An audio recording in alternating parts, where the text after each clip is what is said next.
Halo Sobat Dirgantara, apa kabar semuanya? Pada video kali ini akan memberikan banyak pengetahuan buat Sobat Dirgantara tentang multimoda, freight forwarding, perusahaan ekspor-impor, serta prosedur-prosedur impor dan ekspor barang. Apa itu multimoda? Multimoda adalah cara mengangkut barang dengan menggunakan sedikitnya dua moda transportasi yang berbeda berdasarkan satu dokumen perjanjian angkutan multimoda. Dokumen atau barang tersebut akan diangkut dari suatu negara ke negara lain di mana barang akan diserahkan. Jenis-jenis moda transportasi. Yang pertama, highway transportation, yang kedua, railroad railway, yang ketiga, sea transportation, yang keempat, air transportation, dan yang kelima, pipeline dan wireline. Setelah mengetahui arti dari penjelasan multimoda, apakah Sobat Dirgantara tahu apakah itu freight forwarding? Mari kita bahas penjelasan dari freight forwarding. Freight forwarding adalah perusahaan yang mengatur kegiatan pengiriman atau penerimaan barang yang melibatkan beberapa moda transportasi dengan menggunakan beberapa dokumen yang diperlukan seperti shipper dan dokumen yang terkait dengan aktivitas tersebut. Topik yang akan kita bahas selanjutnya, yang pertama, perusahaan ekspor, perusahaan impor, dokumen ekspor, dokumen impor, proses ekspor, dan proses impor barang.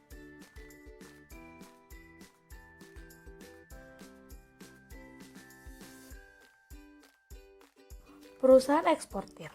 Perusahaan eksportir adalah orang atau instansi yang melakukan aktivitas pengiriman komoditas menuju negara lain yang disebut ekspor. Eksportir diharuskan mendaftar secara resmi pada instansi pemerintah urusan perdagangan. Jenis-jenis eksportir.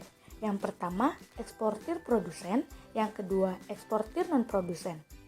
Eksportir produsen yaitu perusahaan eksportir yang memproduksi barang, sedangkan eksportir non-produsen yaitu perusahaan yang mengekspor barang milik perusahaan lain atau eksportir umum.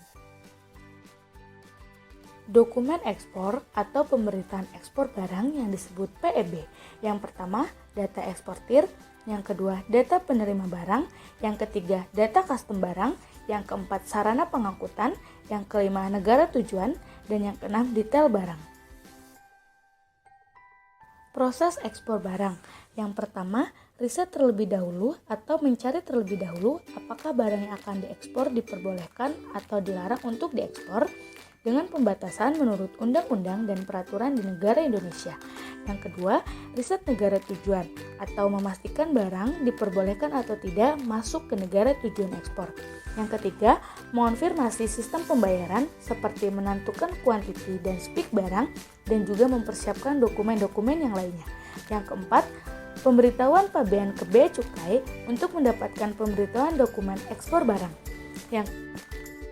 Yang kelima, pemberitahuan NPA.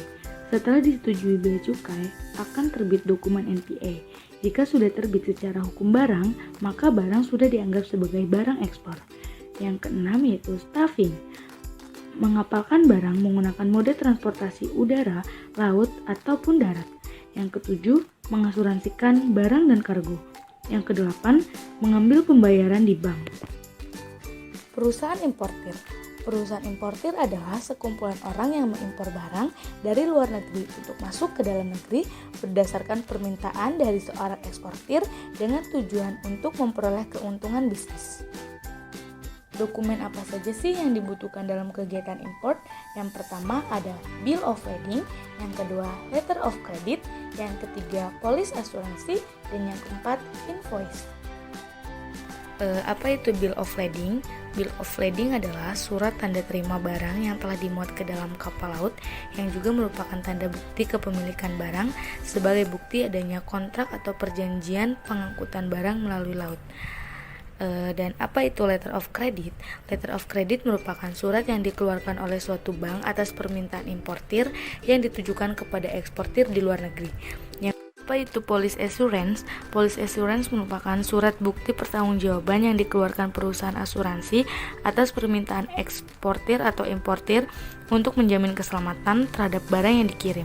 Setiap asuransi wajib dibayar dengan valuta yang sama dengan letter of credit. Yang terakhir yaitu invoice. Invoice merupakan dokumen penting yang dipakai dalam proses perdagangan.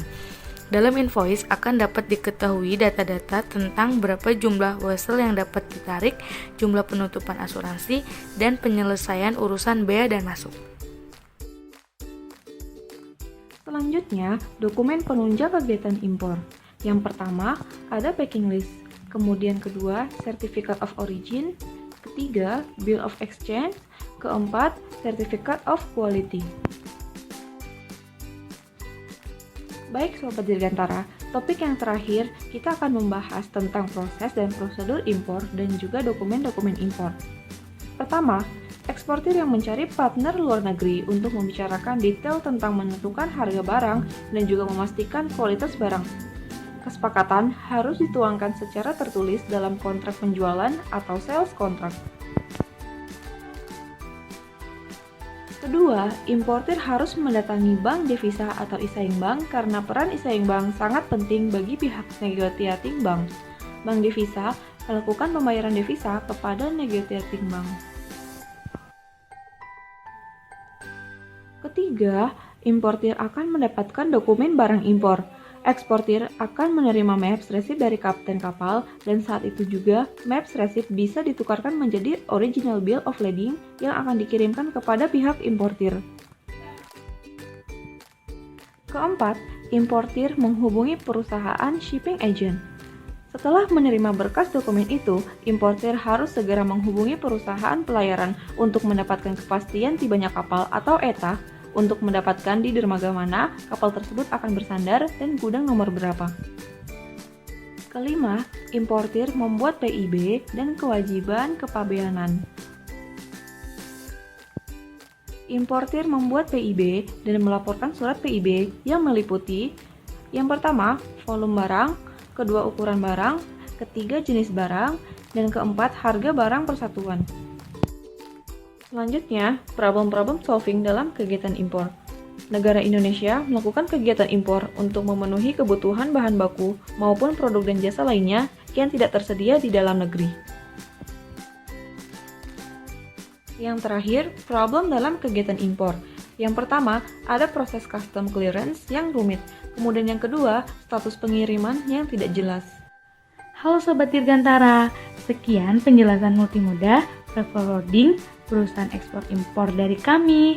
See you next video. Thank you for watching. Bye bye.